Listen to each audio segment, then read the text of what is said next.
Alright, let's keep talking about Chapter 3 here.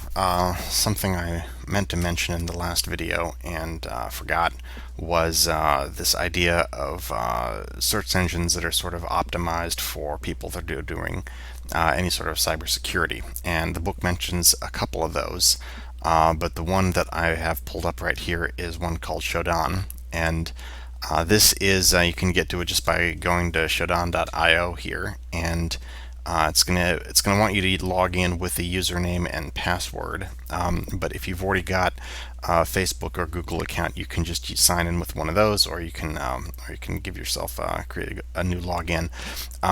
This is something that I think is something that you can log into without having to give them money. It's free, and you can get kind of a it's not a trial account, but it's somewhat limited in terms of the features that you can use. If this is something that you're going to be using for a job, you might want to upgrade. I think it gives you a little bit more in the way of results that you can use. But just to log in and play around with it, you can do it just with this, and if you kind of you can see what kind of things this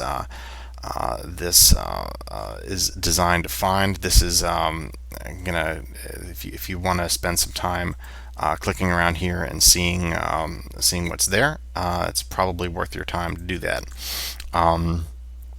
But this is something that you would search for a particular organization in the process of footprinting them.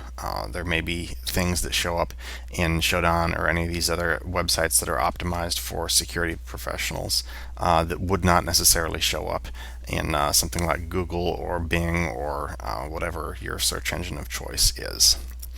But that's the one part of this that is of this video that is not dealing with active reconnaissance. Everything else should be, but that has to do with sort of the passive footprinting that was discussed in the last video. Like I said, I meant to put that in the previous video, but I clicked stop recording and then remembered. So there we are. Anyway. Let's go on to active reconnaissance here. This is going to be sort of the next step that you would expect to do after you've gotten as much information from open source, the sort of the open source way of looking for things, OS in it, that you can. You're going to go ahead and go from there onto active reconnaissance here. And so this is actually when you're interacting with the systems that you are planning to try to target or compromise.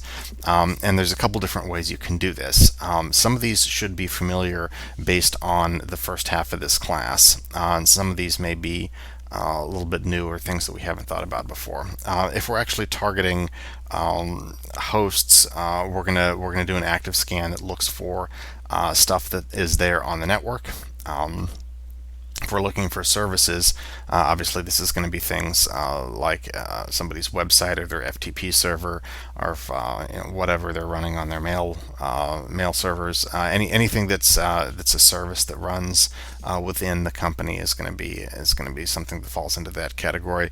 Network devices, it would help you compromise a place if you knew what they were using for routers or switches, and what you could expect to find in terms of vulnerabilities for those specific sort of network appliances, anything that's on their network, and then pretty much anything else that is attached to the network in some way. That's going to be everything from workstations to say iPads that employees bring from home.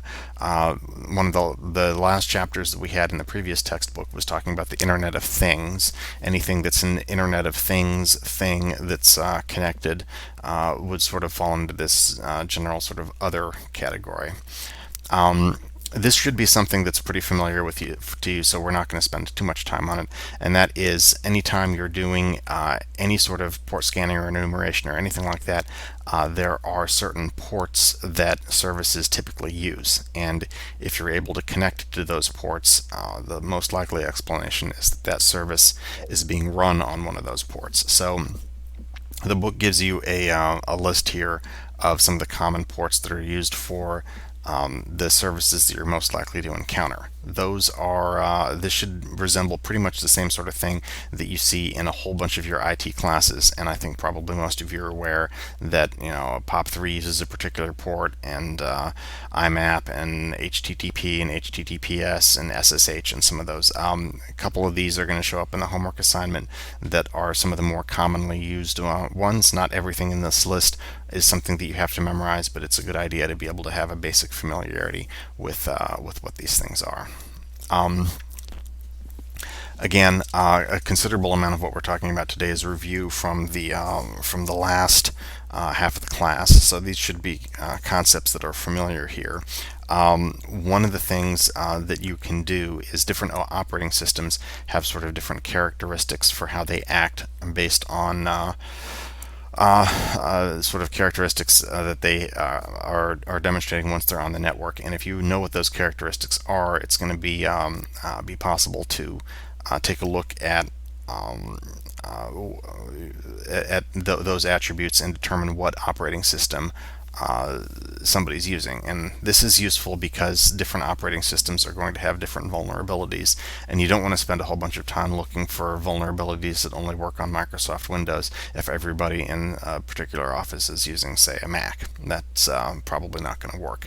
And there are some built-in sort of features for something like Nmap that will allow you to do this. Now, the book makes sort of a passing reference to Nmap, but doesn't really tell you much about it.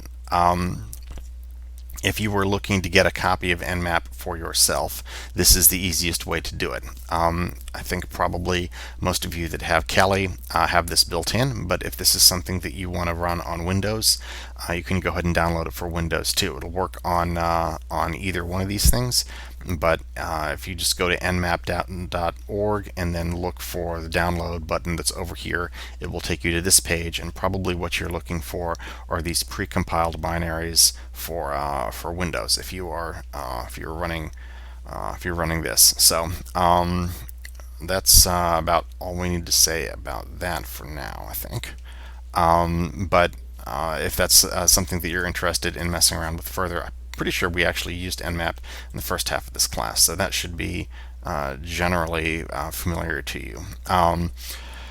So there are a couple things here that you should know with Nmap, and the book talks about both of these in a pretty rigorous way.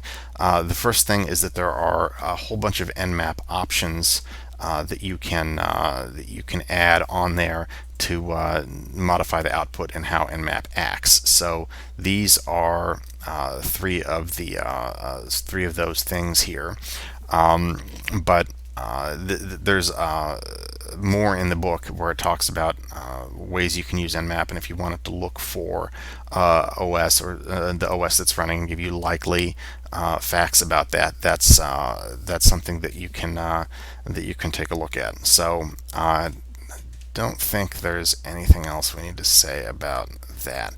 The other thing that you can do, I guess there is something else to say about that, is that if there are all sorts of guides to Nmap that are going to go into a lot more detail on this website than what you're going to see in the textbook. But there's two basic sort of things that you can use Nmap for, and the first one, and I think where the book probably spends most of its time, is talking about sort of the techniques that you can use to modify the output for a single host. And the other thing that you can do is you can use this to do what's called a ping sweep, and this is a sort of a step-by-step guide on how to do that. The book mentions a ping sweep, but doesn't actually tell you how to do it, not specifically. And this is a good example of what this is going to look like. If you give Nmap a range of IP addresses, it can sort of go through that entire range and scan everything at a time. So this may be something that takes a little while. It's certainly going to take a lot more time than if you just scan a single host. But if you do something like that, you can get a bunch of information about things that are on a network. Now, one of the things about doing any sort of an SNMP sweep like this is you generally have to be inside the network in order to do it. If you wanted to do this sort of ping sweep on say the wireless network that I have at my house, you're going to have a really hard time doing that if you don't have access to the wireless network.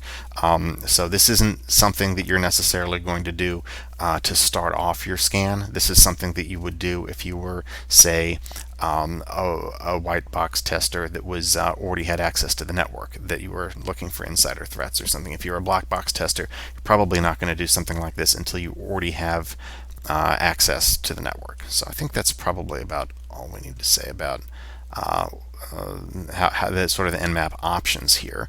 You can see here that there are a couple other ways you can modify the output to Nmap.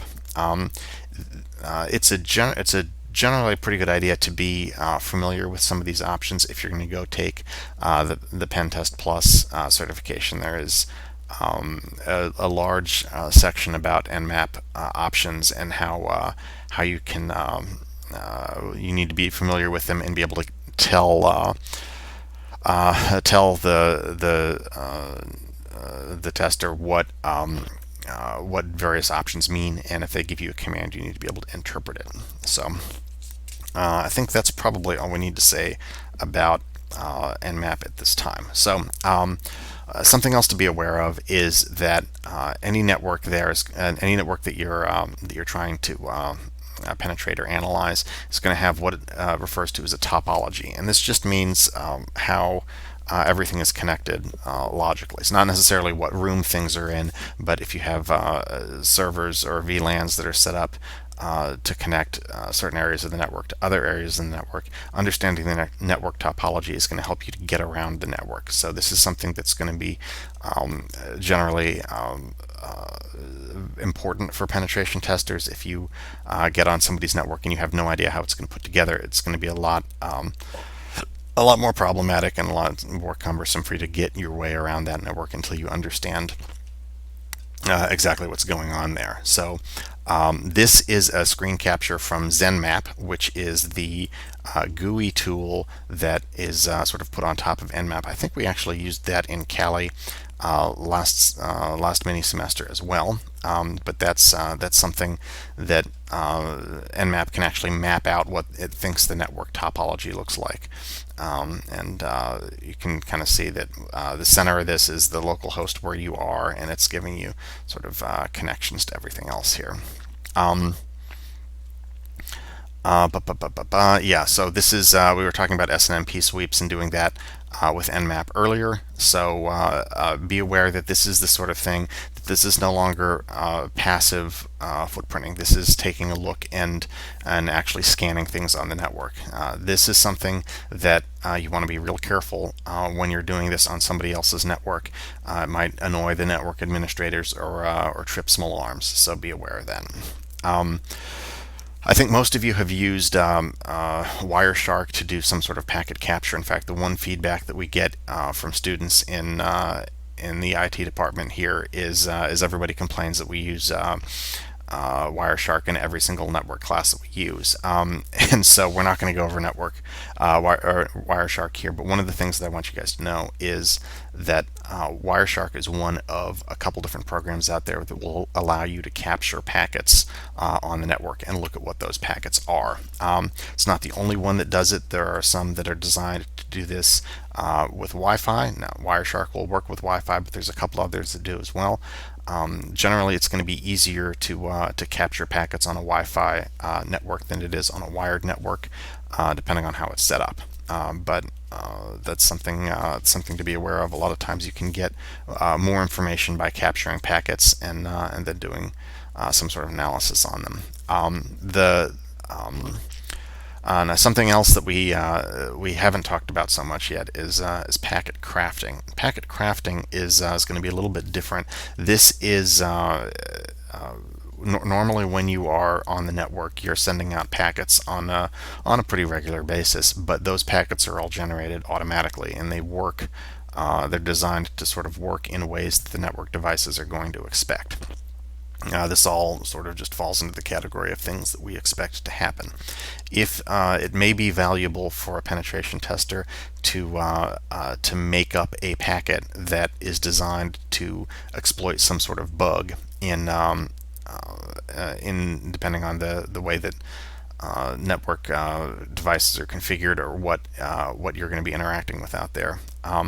If you want to create a packet that is designed to break things or to exploit bugs, this isn't something that can be done automatically. This is something that you actually need a separate program to do. And what's most commonly used to do this is a tool that's called hping.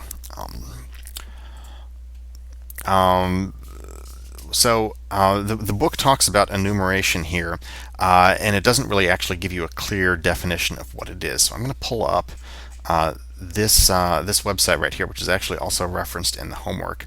But this gives you a better definition of enumeration than anything that shows up in the textbook. The textbook just sort of assumes that you know what this is. But one of the things that I want you to take away here is, first of all, how it's defined. If you are establishing an active connection to the target hosts, and then you're using that to discover sort of potential vulnerabilities or attack vectors, that's what you're looking for if you're planning on using those things to exploit the system. That's what enumeration is. And when you're enumerating something, you can enumerate a whole bunch of different things. There's a list here. There's a list in the textbook that's pretty much the same. They may not line up exactly, but there's not kind of a set list of things that can be enumerated. There's all of these on both lists are things that in some sense can be enumerated. Let's talk about why some of these might be valuable to have. If you have a user or user ID, obviously this is going to be useful if you're trying to log in as one of those users. If you've got their user or their login, you've got half of what you need in order to get into the system, right? Email addresses are going to be really useful, especially if you're trying to use some sort of social engineering or, say, phishing attempt. There's a couple other things here. When it talks about groups, it's talking about Active Directory groups, for example. Relationships here is not necessarily understanding relationships between users and other users. If you know who the boss is in a relationship, that might help you exploit things that are any additional sort of social engineering things that you would want to do. For example, if you're trying to send a phishing message to me, and I would ask you, as a general rule, please not to do this. But if you're trying to send something to me, and you figure out who the department chair is here at Calhoun, that's something that's actually pretty easy to figure out, and you send me email from, and it looks like it's that guy, I'm probably more likely to respond to that quickly, especially if it's phrased in the right way, than I would if it was somebody that was a peer or somebody that's not in the department at all. And if you have something like that, if you're able to figure out what relationships users have with each other, it's going to make exploiting those relationships a little bit easier. So if I get an email from my boss and it has a request for information, but the email address isn't his email address, that may not be something that I think to go back and double check before hitting reply to the message. Now, there are certain ways that can be minimized. The risks from that can be minimized. Most of the places that I have been employed, if something comes from an email server that's outside the company, it shows up with a big warning banner on the top that says, "Warning, this is from somebody who's outside your organization." That's one of the ways that those risks can be minimized. So, well, that was a little bit of a rabbit trail. The other thing is that you could try to enumerate web pages, servers, any sort of applications that are running out there. APIs and interfaces are not something that's quite so useful here, but can still show up. certificates. When it talks about certificates, we've talked about public key infrastructure before. Anytime you have a certificate, that's something that could potentially be looked at by somebody else that's trying to connect to your system. That there's a lot of information about who you are in there. So let's see. The last slide here in this chapter is talking about scripts and code. There are ways to look at code that's been compiled, even if it's in a binary. So within the Unix world and the Linux world, there's quite a bit of stuff that's scripts. If you have access to somebody's scripts, you can usually just look at them using a text editor. That's something that can be exploited if you know how they work and know what they're expecting for input. That you may be able to modify those in some way or exploit bugs, even if you can't modify the code itself. There's a Linux command out there called strings that will give you the strings that show up, sort of the text strings that show up, even if you're using it to analyze files that have already been compiled. If you've been in my Linux classes, you've probably seen us use strings once or twice before. But if you've got a copy of Kali in front of you, it's worth doing man strings if you want to look at the way that program works. That's a good way to see what, say, variable names might be, or anything that's a string inside an executable file is going to show up there. The book makes some reference here to decompilers, and I think that's probably something that's worth talking about as well. There are programs out there that are designed to uncompile code. Basically, if you can uncompile code, this is not necessarily something that's an exact science, but if you can uncompile code and it can show you likely what that person that was writing the code came up with. And if you're able to see that, this is a way to try to reverse engineer software if you want to understand what something is and how to write it yourself. It can also help you find vulnerabilities. If you actually have access to the source code, you could go look for vulnerabilities using a debugger or any sort of even if you're just looking with your own eyes, if you don't have access to a debugger. But this is one of the big sort of security disagreements between advocates of open source software and people that like closed source software. And I think we've referenced this in my Linux class before. I don't know if we've talked about it in here. The general idea, though, is that if I have an open source software system, that means that you can look at the code that describes the software that I'm running.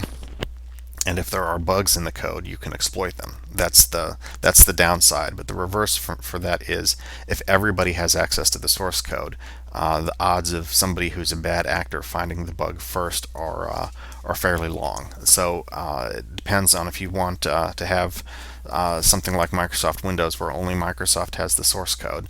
And so if you're able to find a bug in it, well, you're dependent on Microsoft to fix that bug, but you're also less likely to have other people that are bad actors to try to exploit that, because they probably don't know what it is. The situation is a little bit reversed with open source code.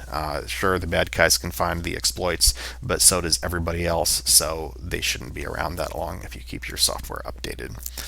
The last thing to talk about in this chapter is, and there's not a slide for it, but it's how do you defend against this kind of stuff. Well, defense for this falls into two basic categories. And the first one is if you're trying to defend against something that's an active reconnaissance. Well, you can put your network equipment behind firewalls. You can only run services that you have a strict sort of only if it's really important that you run them. Should you have a copy of it that's facing the internet, that allows everybody to scan your system.